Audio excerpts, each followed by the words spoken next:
Now, one common theme I found to all of the questions and comments I got on the Pixelbook Go was how much it cost. And there were certainly a lot of people who thought that this laptop was not priced correctly and they were expecting something a little bit more affordable.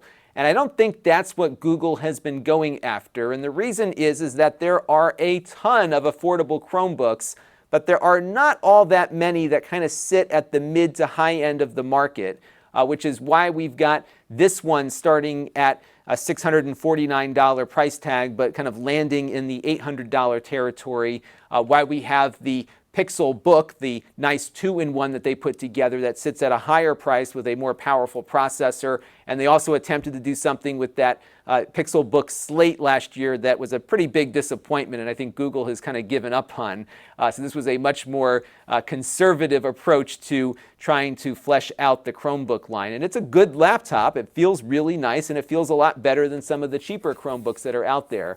And I think what Google is doing here is exactly what Microsoft did and still does with the Surface. This is not a blockbuster in the sense that it's selling the volume that Lenovo and Dell computers sell at, but it was Microsoft's vision as to what the ideal Windows 10 PC would look like. And as a result, I think a lot of manufacturers upped their game so that they could match or come close to what Microsoft was suggesting, both in quality and design. And we saw a lot of Pixel clones come out from some of the other manufacturers. We're seeing more metal being used in the Windows-based devices. And I think this was Microsoft's attempt to lure people back from Apple because they were seeing the nice metal designs of these MacBooks and they just felt nicer. And I think they were trying to nudge the industry in a new direction. And I think Google's been trying to do that over the years with the Pixelbook line, which is to market this as something that goes beyond a cheap netbook replacement and beyond something that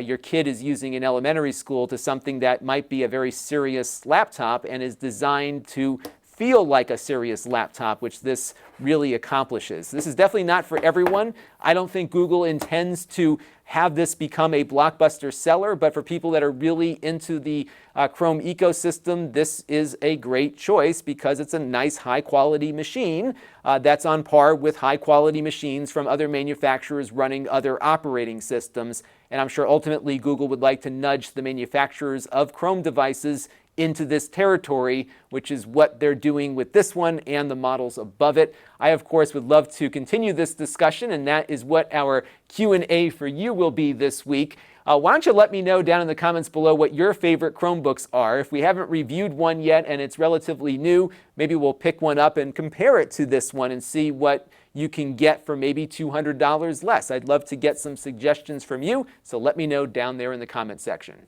This channel is brought to you by the Lon.TV supporters, including gold-level supporters, the 4 Guys with Quarters podcast, Chris Allegretta,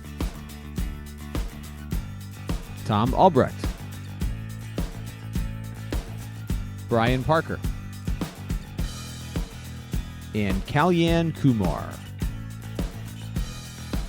If you want to help the channel, you can by contributing as little as $1 a month.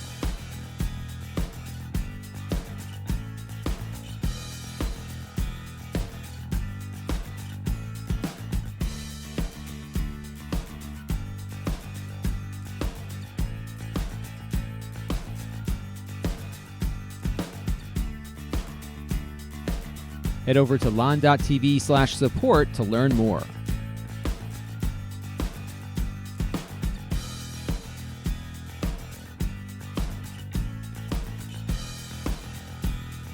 And don't forget to subscribe. Visit Lon.TV/s.